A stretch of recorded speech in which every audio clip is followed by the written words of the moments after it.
Okay, सो अब आते हैं क्वेश्चन नंबर 3 पे। हम लोग पढ़ रहे हैं इशू ऑफ डिबेंचर्स वाले क्वेश्चन के चैप्टर के क्वेश्चंस। तो यहाँ पे क्वेश्चन नंबर 3 बोलता है there is a company C limited.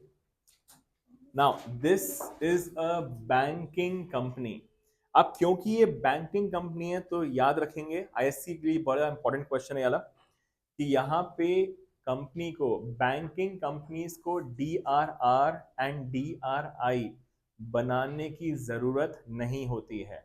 Straight away ये आपका इशू होगा और डम्पशन हो जाएगा। ओके, तो यहाँ पे सबसे पहले कंपनी ने इशू किए हैं, इशूड है आपके 30,000 5% debentures, 30,000 5% debentures at the rate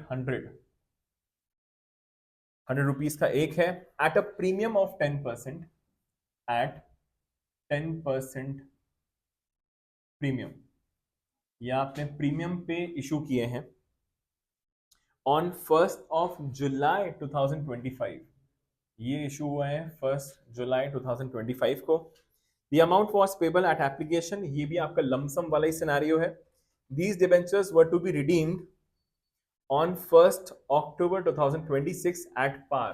तो मतलब कि ये है आपका प्रीमियम एंड पार वाला सिनेरियो कि प्रीमियम पे इशू हुआ है और पार पे आपका रिडीम हो रहा है। Pass entries for issue and interest on debentures for the year ended 31 March 2026 and also redemption entries TDS is 10%। तो स्टार्ट करते हैं। तो यहाँ पे सबसे पहले जिस दिन रिडम्पशन हुआ तो यहाँ पे आएगा 2025। 1 जुलाई को जो पहली एंट्री होगी आपकी, that would be bank account debit to debenture application and allotment account. So 30,000 debentures issue किए गए हैं, 30,000 इंटू 100, 30 लाख रुपीस के डिबेंचर्स हैं और वो इशू किए हैं आपने 10% प्रीमियम। तो 30 लाख का 10% विल गिव यू 3 लाख।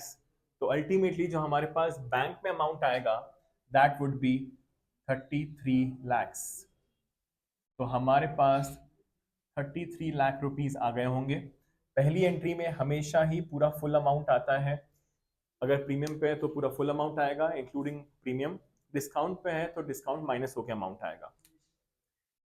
फिर नेक्स्ट एंट्री होती है आपकी debenture application and allotment account debit to 5% debentures account and to securities premium account, to securities premium account. So यहाँ पे डिबेंचर एप्लीकेशन अलॉटमेंट में 33 lakh the full amount, 30 lakh जाएगा आपका डिबेंचर्स में the face value, and the extra 3 lakh is your income will be transferred to your securities premium account. तो ये रही आपकी डिबेंचर इशू करने की एंट्री, 1 जुलाई को इशू हुए थे। अब यहाँ पे बोला गया है कि interest is to be paid on annual basis, अगर कुछ नहीं होता तो एनुअल बेसिस भी होता है वो। तो इंटरेस्ट की एंट्री करनी है 31 मार्च 2026। इसके अलावा आई डोंट थिंक एक्स्ट्रा कुछ है, इसके अलावा और कुछ नहीं है, ठीक है। तो यहाँ पे डायरेक्टली आएंगे अब हम लोग 2026 31 मार्च को एंट्री करेंगे इंटरेस्ट की।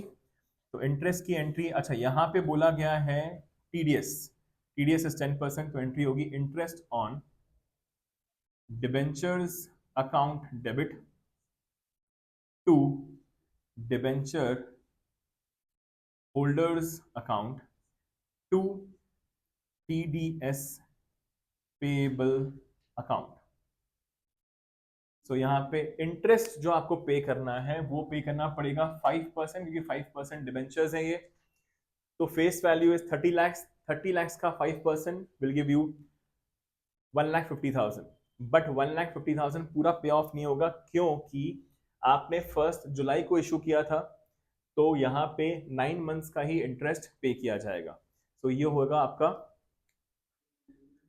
1,12,500 500 is the interest on 30 lakhs 5% for 9 months. अब जितना आपको इंटरेस्ट पे करना होता है उसी का 10% टीडीएस में ट्रांसफर हो जाएगा.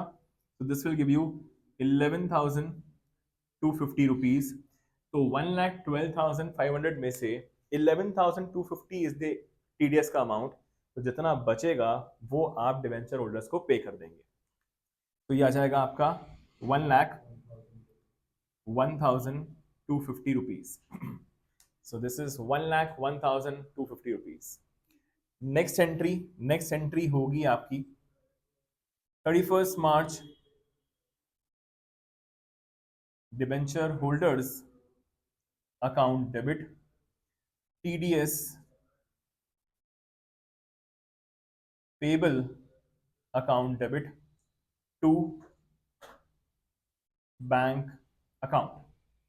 सो यहां पे आ जाएगा आपका 101,250, 11,250 and ultimately you have to pay 1,12,500.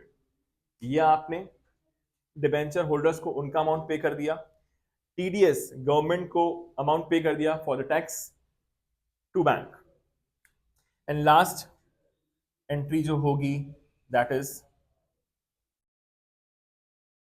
Statement of P&L debit to interest on debentures account that is 1,12,500, 1,12,500. ये खत्म हो गया आपका इशू की एंट्रीज विद द इंटरेस्ट. तो ये आपका फर्स्ट फाइनेंशियल ईयर जिस साल में इशू हुआ था उस फाइनेंशियल ईयर की पूरी एंट्रीज खत्म हो गई. अब यहाँ पे क्योंकि बोला गया है this is your banking company, तो बैंकिंग कंपनी को ना DRR बनाने की जरूरत होती है और ना ही DRI की. तो यहाँ पे डायरेक्टली हम लोग कर देंगे रिडम्पशन की एंट्रीज. अच्छा, ये रिडम्पशन हो रहा है इसका आपका 1st October 2026. तो यहाँ पे 1st October 2026 को आप डायरेक्टली रिडीम कर देंगे. व्हाट इफ अगर इस क्वेश्चन में आपको DRR बनाना पड़ता तो आप DRR बनाते 31st March 2026 को और DRI बनाते इसी साल में. भले ही ये अक्टूबर में हो रहा है पर इसी साल के अप्रैल में आपका DRI भी बन जाता. ठीक है, इस क्वेश्चन में रिक्वायरमेंट नहीं है पर पता होना चाहिए साल में कभी भी रिडीम हो आपका DRR पिछले फाइनेंशियल ईयर के लास्ट डे को बनेगा. ये चीज भी सब लोग लिख लेंगे. DRR is always made in the previous year of redemption. DRR is always made on 31st March on the previous year of redemption.